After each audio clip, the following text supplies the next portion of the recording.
Hello बच्चों, कैसे हो आप लोग। उम्मीद करती हूँ अच्छे ही होंगे। स्वागत है आप सभी का आज के इस लेक्चर में। अगर आपको याद हो तो हम कौन सा चैप्टर पढ़ रहे हैं, class 11th chapter 1 living world. Last lecture में हमने बायनोमियल नॉमेनक्लेचर के रूल्स पढ़े थे। आज उसी टॉपिक को आगे हम और डिटेल में पढ़ेंगे। तो आइए लेक्चर शुरू करते हैं।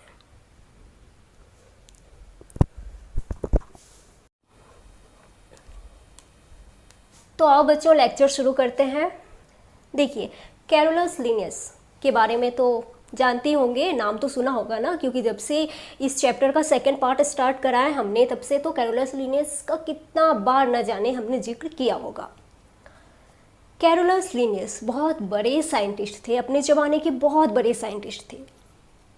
उन्होंने बहुत सारे प्लांट्स के नाम दिए थे, बहुत सारे एनिमल्स के नाम दिए थे। हम ऑलरेडी से पढ़ चुके हैं कि प्लांटेरम में उन्होंने बहुत सारे प्लांट्स के नाम दिए थे और सिस्टमा नेचुरे में उन्होंने बहुत सारे एनिमल्स के नाम दिए थे। उन्होंने अपने जीते जी लगभग 6000 प्लांट का डिटेल डिस्क्रिप्शन दिया था। सोचो कितने मेहनती थे वो, तभी तो फादर ऑफ टैक्सोनॉमी कहलाते हैं ना। उन्होंने बहुत सारे प्लांट्स, बहुत सारे एनिमल्स के नाम दिए थे। लेकिन आखिर कैरोलस लिनियस कब तक रहते? एक ऐसा भी समय आया जब वो इस दुनिया को छोड़ के हमेशा के लिए चले गए। लेकिन ऑर्गेनिजम्स तो आज भी डिस्कवर हो रहे हैं, आज भी प्लांट्स डिस्कवर हो रहे हैं, आज भी एनिमल्स डिस्कवर हो रहे हैं। तो उनके नाम को लेके, उनके नेमिंग को लेके, उनके नॉमेनक्लेचर को लेके, उनके नामकरण को लेके कोई इंटरनेशनल रूल, कोई रेगुलेशन तो होना चाहिए ना। अगर कोई रूल रेगुलेशन नहीं रहा तो क्या होगा, वापस से कहीं पॉलिनोमियल सिस्टम जैसे हालात ना आ जाए। तो ऑर्गेनिजम्स तो आज भी डिस्कवर हो रहे हैं। तो जब भी डिस्कवरी होती है तो नाम देते हुए फॉलो करने होते हैं आपको ICBN और ICZN के रूल्स। अब ये ICBN और ICZN क्या है, इसका फुल फॉर्म बहुत बहुत बहुत ज़्यादा इंपॉर्टेंट हो जाता है आपके लिए। तो आपको ये याद करना है। देखो मैंने यहाँ पे लिख रखा है ये ICBN, इसका फुल फॉर्म क्या है, international code of botanical nomenclature. नाम से क्लियर है कि ये प्लांट्स के लिए है ICBN। इसमें आपको इसका फुल फॉर्म तो जरूर से याद करना पड़ेगा। अब ICBN क्या है तो देखो, collection of rules regarding scientific nomenclature of plant is known as ICBN। और आपको मैं ये भी बता दूं कि ICBN was first accepted in 1961, यानी ये जो ICBN है इसको 1961 में एक्सेप्ट किया गया था सबसे पहले। आपको ये इतना नहीं याद रखना, मैंने बता दिया, बस आपको सिर्फ और सिर्फ इसका फुल फॉर्म याद रखना है क्योंकि ये एग्जाम्स में पूछे जाते हैं। वैसे ही है ICZN, ये एनिमल्स के लिए है। इसका फुल फॉर्म क्या है, international code of zoological nomenclature. तो ये भी आपको याद रखना है क्योंकि एग्जाम्स में इन दोनों के फुल फॉर्म पूछे जाते हैं। जैसे आपको दे दिया ICBN, अब वहाँ पे ऑप्शन में एक है Indian code of botanical nomenclature, दूसरा है international code of biological nomenclature और तीसरा है international code of botanical nomenclature. तो आपको अगर इन तीनों में से चुनना है तो यहाँ पे कितना कन्फ्यूजिंग है।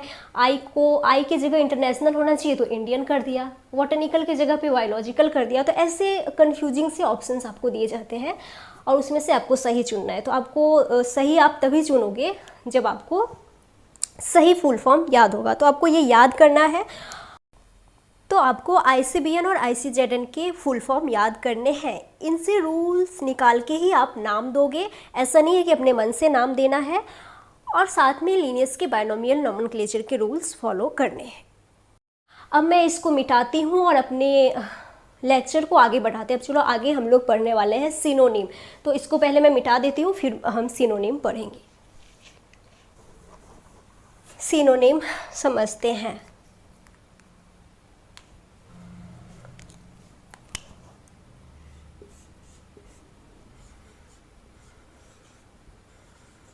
सिनोनिम,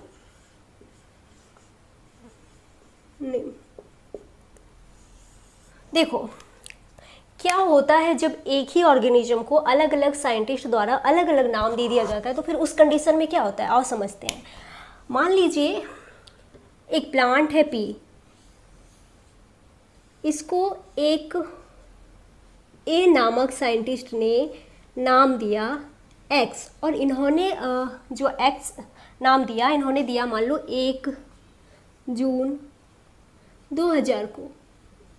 एक और साइंटिस्ट आए, बी नामक साइंटिस्ट, उन्होंने भी सेम प्लांट को नाम दिया, उन्होंने इसका नाम क्या दे दिया, वाई दे दिया, और ये इन्होंने ठीक 1 साल बाद दिया, सपोज 1 जून 2001 को दिया। फिर एक और साइंटिस्ट आए, सी नामक साइंटिस्ट, इन्होंने भी सेम प्लांट को देखा और उन्होंने इसका नाम दिया जेड, और इन्होंने ठीक 1 साल बाद मतलब 1 जून 2002 को दिया। अब भैया यहाँ पे प्लांट एक नाम अनेक, क्या करें, किनकी बात माने, हमारे लिए तो ए बी सी तीनों रिस्पेक्टेड है, हम तीनों की बात मानना चाहते हैं, लेकिन अगर हमने इन तीनों की बात मान ली तो हमारी मुसीबत बढ़ जाएगी भाई। मतलब हमें एक प्लांट के 3-3 नाम याद करने पड़ेंगे, यहाँ पे एक नाम तो याद हो नहीं रहा ढंग से, तो अब क्या करें, किनकी बात माने, किनको नाराज करें। हम ऐसा तो भी नहीं कर सकते कि मान लो इन तीनों में से जो अमीर देश के हैं, है ना, शक्तिशाली देश के हैं, हम उनकी बात मान लेंगे, नहीं, ऐसा हम कुछ नहीं कर सकते। तो यहाँ पे क्या करना, ऐसा भी नहीं है कि ये प्लांट खुद से आके कहेगा कि देखो भैया इन तीनों नाम में से ये जो एक्स नाम है ये मुझे बहुत पसंद है, मेरा यही नाम रख दो, ऐसा नहीं है, ये नहीं बोलेगा, हमको ही कुछ करना होगा। तो क्या करें, तो इसकी भी सुविधा निकाली गई है, मतलब इसके भी रूल्स हैं। जब एक ही ऑर्गेनिज्म को अलग अलग साइंटिस्ट द्वारा अलग अलग नाम दे दिया जाता है, तो जो नाम पहले दिया गया, सबसे पहले, यानी जो नाम सबसे पहले पब्लिश्ड हुआ था, उसको तो हम मान लेते हैं वैलिड साइंटिफिक नेम। मतलब देखो इस केस में ये जो एक्स नाम है ये पहले दिया गया था, तो ये हो गया वैलिड साइंटिफिक नेम, और बाकी के सारे इसके सिनोनिम्स कहलाएंगे, सिनोनिम्स कहलाएंगे।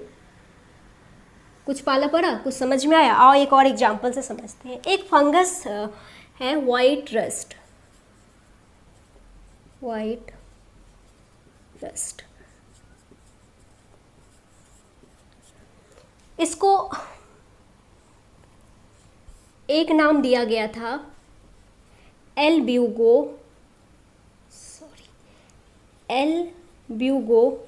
कैंडिडा,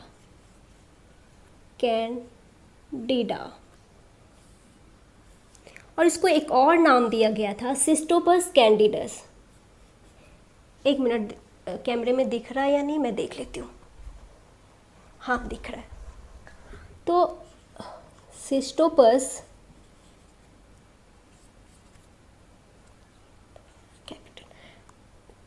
कैंडिडस, दो नाम दिया गया था, दो अलग अलग साइंटिस्ट के द्वारा। तो चूंकि इस केस में ये जो नाम है एल्ब्यूगो कैंडिडा ये पहले दिया गया था, तो ये क्या हो गया, ये हो गया वैलिड, और ये वाला हो गया इसका सिनोनिम।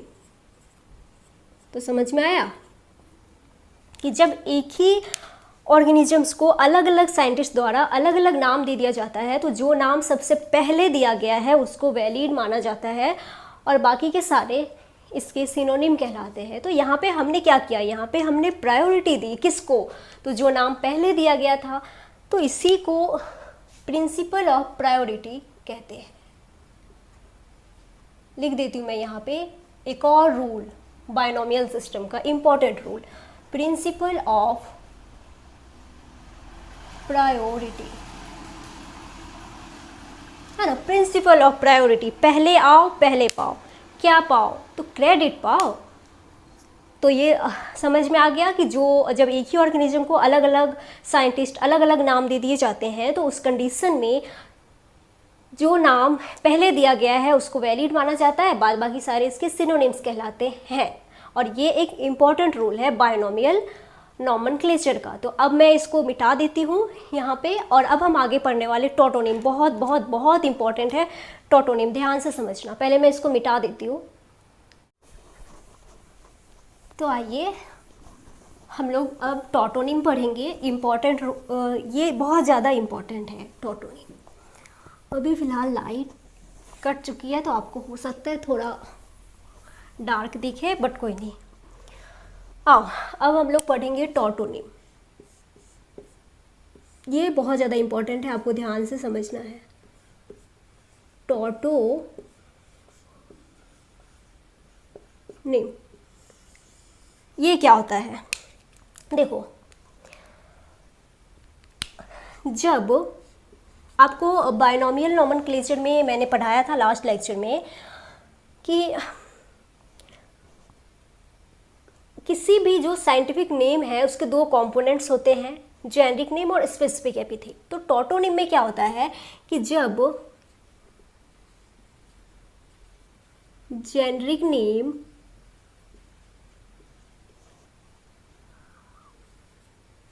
और स्पेसिफिक एपिथेट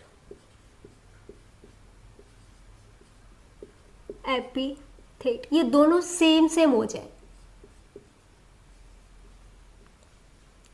जब किसी साइंटिफिक नेम में जेनरिक नेम और स्पेसिफिक एपिथेट दोनों सेम हो जाए तो उसे टॉटोनिम कहते हैं। एग्जाम्पल से समझाती हूँ। रैट, चूहा, इसका साइंटिफिक नेम मालूम है क्या है? Rattus rattus rattus rattus. तो इस केस में देखो ये हो गया जेनरिक नेम और ये हो गया स्पेसिफिक एपिथेट, और इस केस में ये दोनों ही सेम है, रेटस रेटस। तो ये टॉटोनिम का एग्जाम्पल हो गया। एक और मैं देती हूँ, इंडियन कोबरा। इंडियन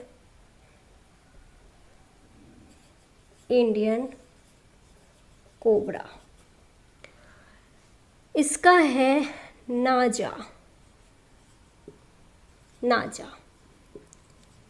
मतलब देखो यार, कोबरा का नाम है नाजा। मतलब जिसका नाम सुन के मतलब इसको कभी नाजा बोलने का मन करेगा, लेकिन क्या ही कर सकते, इसका साइंटिफिक नेम है नाजा। यहाँ पे भी देखो ये हो गया जेनरिक नेम और ये हो गया स्पेसिफिक एपिथेट, और ये दोनों ही सेम है, यानी ये भी टॉटोनिम के एग्जाम्पल्स हैं। तो यहाँ पे समझना क्या है कि जब किसी साइंटिफिक नेम में जेनरिक नेम और स्पेसिफिक एपिथेट दोनों सेम हो जाए तो फिर उसको हम कहते हैं टॉटोनिम। और यहाँ पे एक और इम्पॉर्टेंट ये समझना है कि जो टॉटोनिम है, टॉटोनिम ये प्लांट नॉमेनक्लेचर में वैलिड नहीं है, ध्यान से, not valid in plant nomenclature. Plant के केस में ये वैलिड नहीं है। जैसे मैं अगर आपको एक एग्जांपल दूं तो आप ऐसे नहीं लिख सकते, जैसे मैंजिफेरा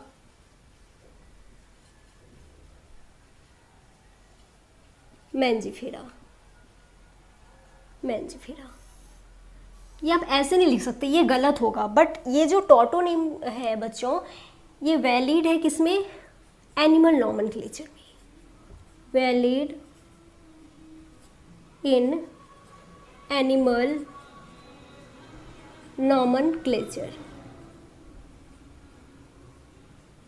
एनिमल नॉमेनक्लेचर में ये वैलिड है। इसके एग्जांपल्स ये रहे दो, रेटस नाजा। इसके और भी बहुत सारे एग्जांपल्स हैं, बट मैंने यहाँ पे दो ही लिखे हैं। तो आपको समझना ये है फिर से एक बार कि टॉटोनिम किसे कहते हैं, जब किसी साइंटिफिक नेम में जेनरिक नेम और स्पेसिफिक एपिथेट सेम हो तो फिर उसको कहते हैं टॉटोनिम। ये कुछ एग्जांपल्स हैं। दूसरा कि जो टॉटोनिम है ये वैलिड नहीं है किसमें? प्लांट नॉमेनक्लेचर में, लेकिन ये एनिमल नॉमेनक्लेचर में वैलिड है। तो ये इतना यहाँ तक क्लियर है? यहाँ तक आपको समझ में आया? बाबा इतनी गर्मी पड़ रही है, लाइट आ गया। तो अब मैं इसको मिटा देती हूँ और अब चलो आगे हम पढ़ने वाले हैं ट्राइनोमियल नॉमेनक्लेचर। ऐसे वो आपके सिलेबस में नहीं है, फिर भी थोड़ा एक बेसिक आइडिया होना चाहिए उसके बारे में भी। तो मैं आपको अब ट्राइनोमियल नॉमेनक्लेचर के बारे में पढ़ाऊंगी। तो इसको मैं यहाँ पे मिटा देती हूँ। ये बहुत इंपॉर्टेंट है, ये आपको समझ में आना चाहिए फंडा। तो मैं मिटा के फिर ट्राइनोमियल नॉमेनक्लेचर पढ़ाती हूँ।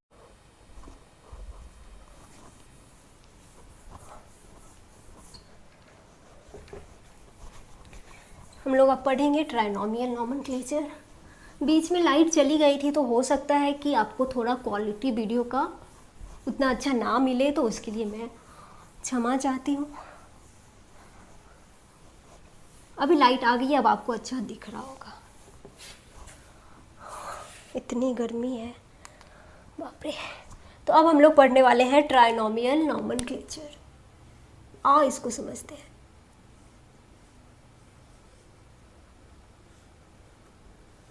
Trinomial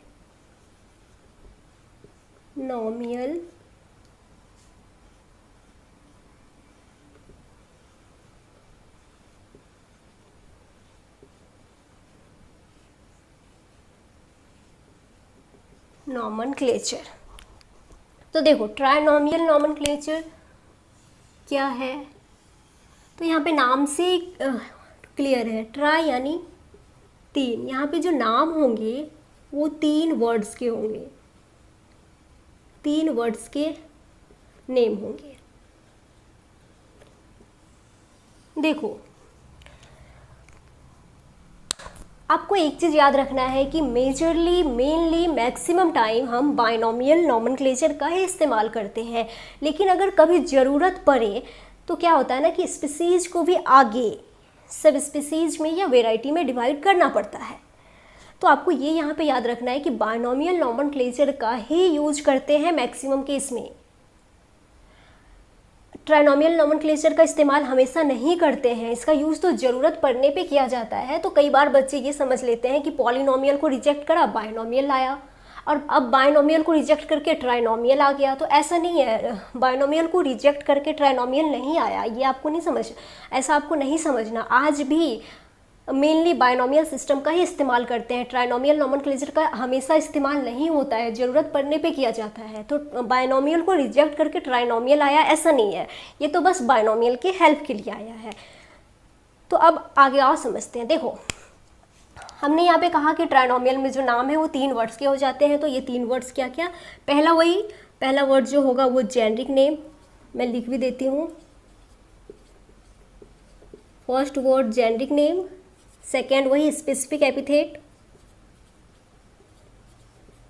specific epithet. अब ध्यान से समझो, जो तीसरा वर्ड है, थर्ड वर्ड, ये जो थर्ड वर्ड है ये रिप्रेजेंट करता है सब स्पीसीज को या फिर वेराइटी को। तो एनिमल के केस में तो इसको सब स्पीसीज कहते हैं, और प्लांट के केस में वेराइटी कहते हैं। एग्जाम्पल से समझाती हूँ। और यहाँ पे हम एग्जाम्पल लेते हैं, एक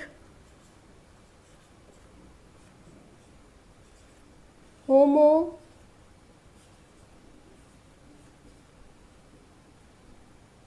सेपियंस। ध्यान से समझो।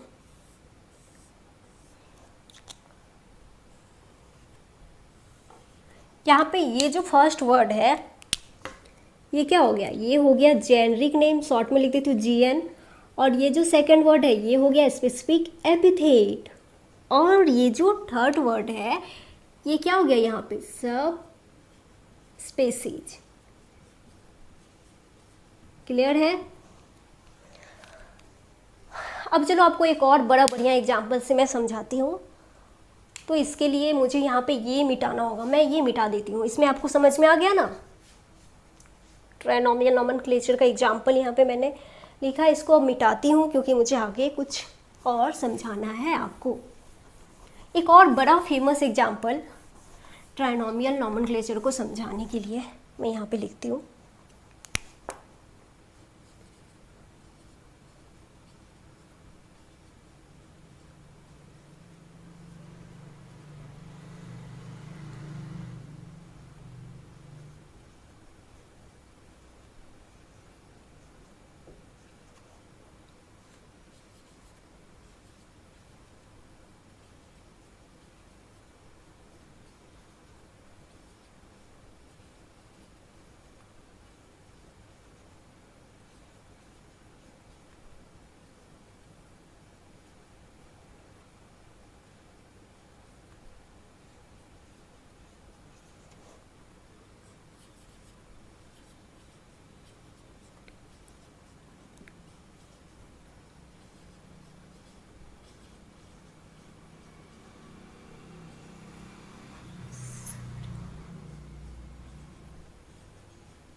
हाँ,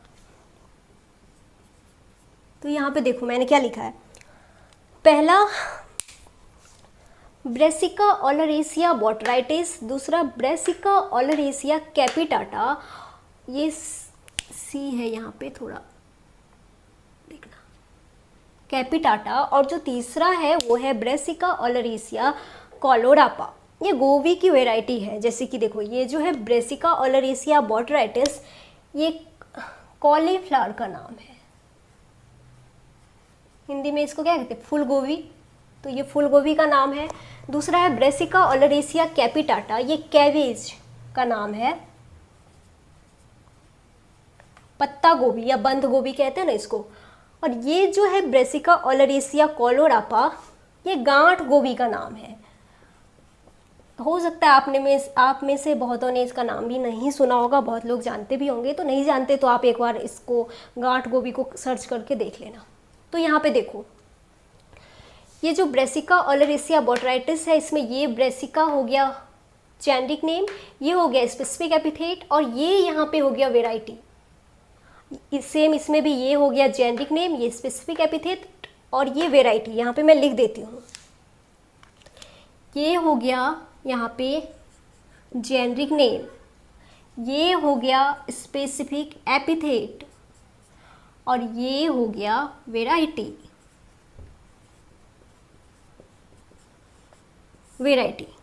तो समझ में आया। ट्राइनोमियल नॉमेनक्लेचर, उसमें जो नाम है वो 3 वर्ड्स के हो जाते हैं। पहला वही जेनेरिक नेम, दूसरा स्पेसिफिक एपिथेट, और जो तीसरा वर्ड है वो रिप्रेजेंट करता है सब स्पीसीज को या वेराइटी को। एनिमल के केस में सब स्पीसीज कहते हैं और प्लांट के केस में वेराइटी कहते हैं। तो ये आपको पूरा समझ में आ गया। आज के इस लेक्चर में इतना ही, और यहाँ पे जाके फाइनली हमारा वो जो नामकरण नॉमेनक्लेचर वाला टॉपिक था वो ख़त्म होता है। अब आगे हम बहुत ही इम्पॉर्टेंट टॉपिक नेक्स्ट क्लास में पढ़ेंगे, वो होगा क्लासिफिकेशन का। तो हम नेक्स्ट क्लास में क्लासिफिकेशन स्टार्ट करेंगे। तो आज की इस लेक्चर में बस इतना ही। ऐसे ही आप हमारे साथ जुड़े रहें, हम आपको ऐसे ही अच्छे से समझा के पूरा पढ़ाएंगे। धन्यवाद, जय हिंद।